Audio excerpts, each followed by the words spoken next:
2017, 6th grade, a pivotal time in any person's development of their own self-expression. From ages 1 to 2, you learn the basics of survival: talking, walking, the meanings of no and more. 4 to 5, you begin the educational experience. But the aspect of who you think you are doesn't really breach the surface of your consciousness until about 6th grade. At this age, you are finally aware of your presence in this world. Things that used to be so simple now have a plethora of complicated meanings. Homophones are a constant reality for you, where a yes replaces a complicated version of no. When I was in 6th grade, complexity meant that compliments weren't just compliments depending on the way that they were said. I remember distinctly when I realized that boys looked at me in a certain way. I had always heard from my family and loved ones, "Watch out for the boys, they only want one thing." And up until that point, I thought that that was silly. Why would one of my friends look at me funny? Why did one of my friends hitting my butt suddenly feel wrong? As children, we are not fully aware of our actions nor our feelings. Although it is only 1 grade higher, the social shift from 5th to 6th is a vast leap. I didn't comprehend the way in which I could be perceived by other people. I had grown 3 inches that summer, standing tall at about 5'1", with my hair and skin freshly kissed by summer's warm air. You can say it in modern terms, I was feeling myself. Me and my friends were walking along the streets of our downtown when we received looks from random strangers around us. Even though we were not directly catching them staring at us, we could feel their eyes watching our every move. The amygdala is activated when others are watching us, even if we have not looked back yet. The sympathetic nervous system pumps adrenaline and cortisol through you, heightening your senses and making you more on edge when walking alone. The feeling of being watched is a 6th sense experience. Intuition makes your whole body itch as if you're being swarmed with red, hot fire ants. It sends chills down your spine and your consciousness. As we made our way down the streets, I felt eyes on me, piercing into the back of my skull.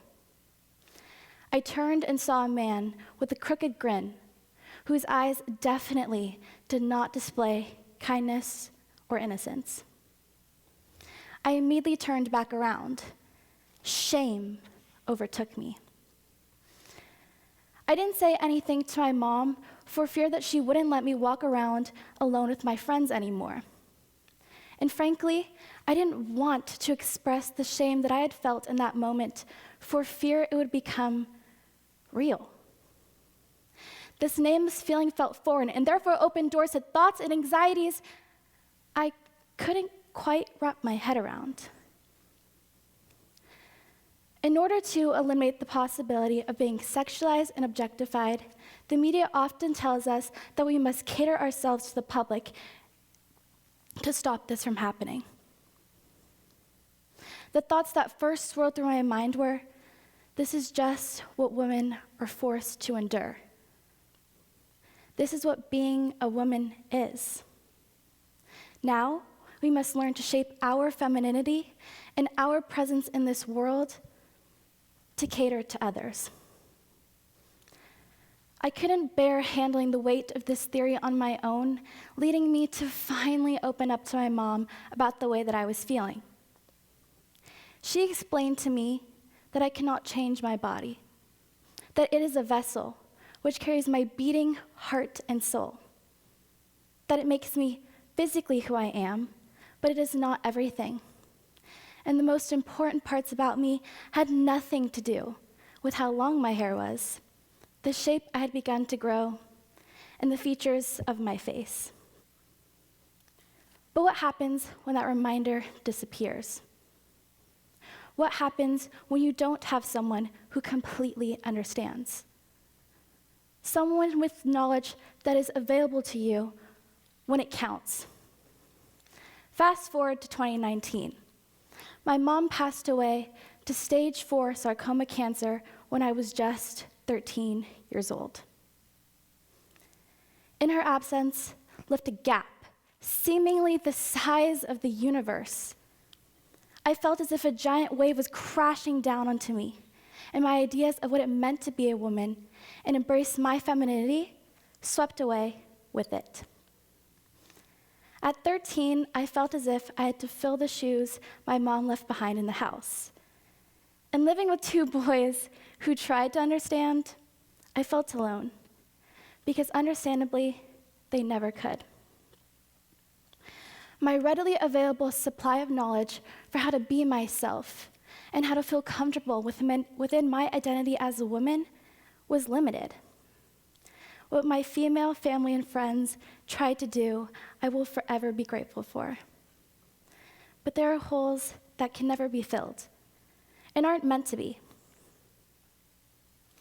When I started high school in 2020, this hole grew. I watched my friends have support from their mothers that I didn't have. It became so hard to breathe in a space where I constantly craved what I could never get back. I felt suffocated, but I was unable to ask for help, unable to look for support. My burden felt like one too heavy for anyone else to help me carry. And I let that core belief consume me. As negative reactions came as a consequence to my own actions, I began to loathe the woman I was becoming. I changed myself until I could no longer recognize the person that I was. The lessons my mother taught me felt like a dark, stormy cloud looming over my consciousness. My perception of what it meant to be a woman made me sick to my stomach. This shame filled my cup to the brink of flooding. I didn't know how to be modest and poised in the ways I was taught women should be. I mimicked what I saw around me, but the thing I failed to realize was that no one knows what femininity really is. No one knows the right way to be a woman. Because here's the thing, there is no right way to be a woman. Femininity comes from within, a realization I experienced after stepping into my womanhood without that key mother figure. Applicable to most aspects of life, mindset and quality of life are exactly what you decide them to be. They can be anything you imagine them. It doesn't really matter what others' versions of femininity are, as long as you are comfortable within your own version. Your perspective is uniquely your own, and it is valuable to this world and your individuality. In attempting to uncover my faults, I realized the true meaning of what my mom was trying to teach me. It was not to strive to be a better woman, yet a better version of myself. She was teaching me to love myself as I am, with all my faults and differences. It didn't matter what I felt I had shortcomings on. After this realization, the experiences I went through, like going on a first date, dressing myself for events, feeling heartbroken or used, didn't make my hole feel wider. Instead, that hole grew flowers. It needs sunshine and rain and air and a perplexed system of other things to formulate life. Each flower was a lesson that I had learned for myself, by myself, something that I could keep to myself or share with others to help them flourish their own flowers too. The truth is, this hole will never go away, and it can never be filled. But with this whole, you're open to a possibility of a unique perspective. Although it's tragic to have to go through these things without someone who completely understands, the lessons you learn and grow from make you the people that you are. And that person is worthy of the love and respect every human deserves. Not striving to be perfect, but the best versions of yourselves for no one other than your own pot of flowers. Because quite frankly, it doesn't matter if you have another ray of sunshine or cloud of rain. You alone can blossom to your fullest potential too. Thank you.